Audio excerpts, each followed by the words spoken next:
నరేంద్రపురంలో వేంచేసి ఉన్న ఆనందకృత సీతారామచంద్ర స్వామి వారి కళ్యాణోత్సవంలో నేను పాల్గొన్న ఆ నిమిషాలన్నీ నాకు తెలిసిన నేను ఈ మధ్య వాట్సాప్లో రిసీవ్ చేసుకున్న ఒక కథ సరదాగా మీతో పంచుకుందాం అనుకుంటున్నానండి.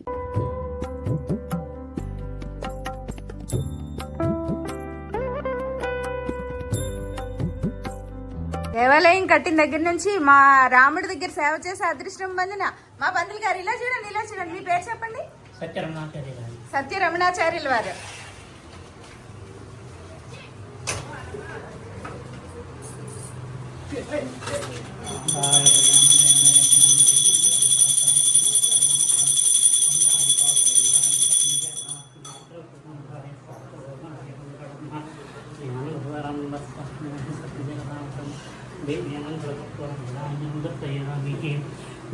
ఏంటంటే అండి, సీతమ్మకి చెప్పటం ఒక ఎత్తు, రాముడికి చెప్పటం ఒక ఎత్తు. మన కోరికలు విన్నవించుకోవడంలో వీళ్ళిద్దరికి చెప్పలేకపోతే రామ లక్ష్మణులు అన్నదమ్ములు అంటారు కదా, లక్ష్మణుడికి చెప్పినా కూడా మన కోరిక తీరిపోతుంది. అంత గొప్ప దేవాలయం కేవలం నరేంద్రపురం మాత్రమే ఉందండి.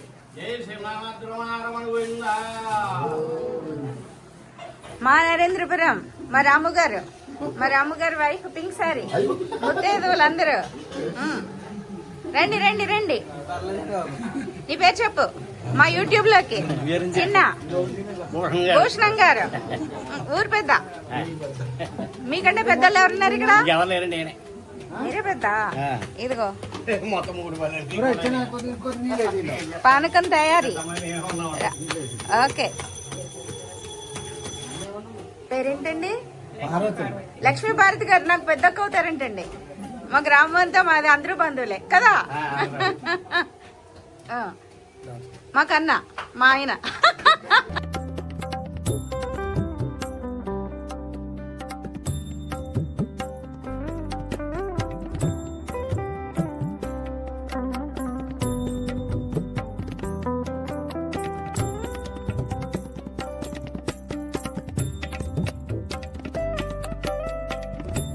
ఒక సారేంటండి, తులసీదాస్ గారు అనేవారు తెలియకుండా ఎవరు ఉండరు కదా. వారు కాశీలో నివసిస్తున్నప్పుడు అసలు ఆయన్ని చూస్తే అందరూ ఎంతో గౌరవించేవారంట. ఆయన ఏదో రామభక్తులందరూ రామా రామా అని పిలుస్తూ ఉండే వాళ్ళందరికీ తులసీదాస్ గారేమో ఒక తులసి మొక్కలాగే కనిపిస్తూ ఉండేవారు. ఆయన అక్కడ ఎవరైనా వచ్చినప్పుడు ఎవరికైనా ఏవైనా సలహాలు కావాలన్నా ఏదైనా కావాలంటే కొంచెం ఇలా చేసుకో అలా చేసుకో అని చెప్తూ ఉండేవారంటండి. ప్రతి ఇంట్లోని ఆయన్ని ఎంతో గౌరవంగా, ఆయన రచించిన గ్రంథాలకి ఎంతో గౌరవించేవారంటండి. రామనామాన్ని నిరంతరం జపిస్తూ బ్రతికే ఆయన దగ్గరికి ధనపాలుడనే ఒక బాగా డబ్బున్నవాడు వచ్చాడంటండి. అతడు చాలా పిసినారి కూడానంటండి. ఒక ఆశ్చర్యకరమైన ప్రతిపాదన చేశాడంటండి ఆ ధనపాలుడు. అన్ని శ్రీరామచంద్రుడు అనేక ఉపచారాలతో పూజించబడుతున్నారు కదా, నాకు కూడా రాముణ్ణి అలా పూజించాలనుంది సకలోపచారాలతో అని అడిగాడంటండి. వెంటనే తులసీదాస్ గారు అన్నారంట, నిన్నాపేదెవరు, చెయ్యి అన్నారంట. అది కాదు స్వామి, అర్చనకు పూలు పళ్ళు ధూపదీపాలు అవసరం కదా, వీటికి రూపాయి కూడా ఖర్చు పెట్టకుండా అర్చన జరిగే ఉపాయం చెప్పండి అన్నాడంట ఆ ధనపాలుడు. అలా ఆశ్చర్యం వేసిందంటండి తులసీదాస్ గారికి. పైనుంచి కింద వరకు ఒకసారి చూసారంట. అతని పిసారితనం చూస్తే తులసీదాస్ గారికి జాలి కలిగిందంట. చాలాసేపు మౌనంగా ఉండిపోయారంట. చివరకు మానస పూజ తప్పించి నాకు అన్య మార్గం కనిపించటం లేదు అని చెప్పారంటండి. అంటే ఏంటి అని అడిగాడంట. అంటే అన్ని ఉపచారాలు మన ఊహల్లోనే చేస్తాము, మనం ఏమీ ఖర్చు పెట్టం. అన్నీ చేసినట్లు మనస్సులో ఊహించుకోవాలి. అప్పుడు నీకు కావలసిన అన్ని ఉపచారాలతో డబ్బులు ఖర్చు పెట్టకుండా చేసేయచ్చు, ఒక్క రూపాయి కూడా ఖర్చు అవ్వదు అని చెప్పారంట తులసీదాస్. ఇంక ధనపాలుడు ఆనందానికి అవధులే లేవు. ఇంతకాలం ఇలాంటి ప్రణాళికలే లేవు, వీటి కోసమే కదా తాను ఎదురు చూశాను, ఎంతైనా కూడా చాలా ఈజీ పద్ధతి చెప్పేశారనుకుని ఆనందంగా వెళ్ళాడంటండి. నిజానికి బాగా పిసినారివాడే కదా, ఊహల్లో కూడా ఎక్కువ పదార్థాలు నివేదించదలుచుకోలేదు. అక్కడ కూడా వాడికి పిసినారితనం వదలలేదనమాట. ఏ విధంగా మానసపూజ చేయాలో తెలుసుకుని వెళ్ళాడు ధనపాలుడు. అప్పుడు ఆ కనుక్కున్నప్పుడు తులసీదాస్ గారు చెప్పారంటండి, శ్రీరామచంద్రుణ్ణి ఒక్క నిమిషం ధ్యానం చేసి ఆమె ప్రతిమను బంగారు సింహాసనంపై ప్రతిష్ఠించి రకరకాల పుష్పాలతో అలంకరించు. ఆ పైన వేడి చేసిన ఆవు పాలల్లో కాస్తంత పంచదార కలిపి నివేదన చెయ్యి. పంచదార కలపడం మాత్రం మరొక సుమా, నా రాముడు పంచదార లేని పాలు త్రాగలేడు. ప్రతిరోజు ఈ విధంగా మనస్పూజ చెయ్యి, రూపాయి వ్యయం కాదు అని చెప్పారంట తులసీదాస్. ధనపాలుడికి పిసినారితనం అటు ఉంచితే అంటండి, రాముడు అంటే ఇష్టము, నిష్ట అయితే చాలా ఎక్కువ. అందుకని తులసీదాసునే ఈ ధనపాలుడు గురువు కింద స్వీకరించి మానసపూజ చేయటం మొదలు పెట్టేశాడు. పంచదార ఎక్కువ వాడకం జరగకూడదని ఊహల్లోనే ఒక్క చిన్న డబ్బానే కొనుక్కున్నాడంట, ఒక చిన్న చెంచా కొనుక్కున్నాడంట, అది కూడా ఊహల్లోనే. ఈ విధంగా కొన్నేళ్ళు గడిచిపోయాయంటండి. ఒకరోజు పాలు నివేదనకు మనసులో చెంచా కనపడలేదంటండి. చేసేది లేక డబ్బా నుండి పంచదారని వంపాడంట పాలల్లోకి. పంచదార ఎక్కువ పడిందంటండి. వెంటనే మనస్సులో ఉన్న పాల గిన్నెలో చెయ్యి పెట్టి కరగని పంచదారని తీసేయసాగాడంటండి. 15 సంవత్సరాలుగా ఈ లోబు చేసిన మానసిక పూజను స్వీకరిస్తున్నారు శ్రీరామచంద్రుడు. అయినా అతడి పిసినారితనం కించిత్తైనా తగ్గలేదు. ప్రభువుకి అమిత ఇష్టమైన అనుకంపన కలిగిందంటండి. భక్తిని గట్టిగా పట్టుకున్నారంటండి. ధనపాల పాలు కాల్పనికమే, పంచదార ఊహాత్మకమే. కాల్పనిక పంచదార కొంచెం ఎక్కువగా పడితే ఏంటయ్యా ఉండనీ రాదు అన్నారంట రాముడు. శ్రీరామచంద్రుడి కరస్పర్శ మూలంగా ధనపాలునిలో పరమ వైరాగ్యం కలిగిందంటండి. వెంటనే అతడు తన నిజమైన భక్తి ప్రపత్తులతో రాముణ్ణి ధ్యానించి తరించాలని తపోభూమికి వెళ్ళిపోయాడంటండి. ఇది నిజంగా జరిగిన సంఘటన అని చెప్పేసి మనకి తులసీదాస్ ద్వారా తెలియచేయబడిందండి. సర్వం శ్రీ కృష్ణార్పణం. దీన్ని బట్టి మనకి ఏమర్థమవుతుందంటే, రాముణ్ణి పూజించే అదృష్టం, కనీసం మనకి అవకాశం ఖర్చు పెట్టే స్తోమత లేకపోయినా మానసికంగా అయినా భగవంతుడికి దగ్గర అవుదాము అని చెప్పేసి అర్థం చేసుకొని అనుక్షణం రామనామ స్మరణతో, అమ్మవారి పూజలంటే చాలా కష్టపడాలి, అమ్మ కోపం వస్తుంది అని భయపడుతున్నారు కదా చాలామంది. అటువంటి వారి కోసం కేవలం శ్రీరామ రామ రామేతి రమే రామే మనోరమే సహస్రనామ తత్తల్యం రామనామ వరాననే అనే ఈ శ్లోకాన్ని పదే పదే జపిస్తూ రామ రామ రామ అని ప్రతి పనిలో, చేసే పనిలో, ప్రతి నిమిషంలో ఆ నామస్మరణతో జీవితాన్ని ధన్యం చేసుకుని తరిద్దామని అందరికీ తెలియచేస్తూ, నా ఆనందకృత సీతారామచంద్ర స్వామి ఆశీస్సులు మీ రాధమ్మని అభిమానిస్తున్న అందరిపై ఉండాలని మనస్ఫూర్తిగా కోరుకుంటున్నాను.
పెదపాలెం గ్రామంలో వేయించేసినటువంటి శ్రీ హనుమ సీతాలక్ష్మణ పరివార శ్రీ ఆనందకృత సీతారామచంద్ర స్వామి వారి పాణిగ్రహణ మహోత్సవ సమయంలో భక్తులైనటువంటి బండి రవి కృష్ణ ప్రసాద్ గారి దంపతులు సమర్పించినటువంటి నూతన పట్టు వస్త్రములు ఇమం దేవస్త్రాణి వస్త్రాణి పే వసావధాన అభిజిమ్రా అన్న భర్త వీణహరిణ్యాభి స్వామి నో దేవస్వామ.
వారి సప్తరికి మహామండల పర్యంతం ఏకైక వారిక అపకర్షణ పర్యంతం ఉత్తీర్య శ్రీహరి లోక నివాస నిత్యర్థం సహస్ర శతవర్ష జీవన ఆధారస్య సత్య చిత్రోణాదాప్య బ్రహ్మ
మా రాముడికి చాలా సింపుల్ గా కళ్యాణం చేశాను. నేను పాల్గొన్న ఇలా సర్బాబు ఇలాగా ఇదిగో ఇదిగో భావిస్తూ ఆ తల్లి అమ్మ అయ్య ఇద్దరి కళ్యాణం, రాముడు సీతాదేవి కళ్యాణం నిజంగా ఈరోజు ఎందుకో కొత్తగా ఫీల్ అయ్యాను. ఆ నిమిషాలు కూడా మీతో షేర్ చేసుకోవాలనే ఉద్దేశంతో ఈ వీడియో నేను ఎంత హడావిడిలో ఎంత మర్చిపోయి చేసినా కూడా మా రాముడు అన్నీ ఎంతో తన మొహంలో కదా ఆ అమ్మవారి కొద్దిపల్లి కళలు ఎక్కడ తప్పలేదు.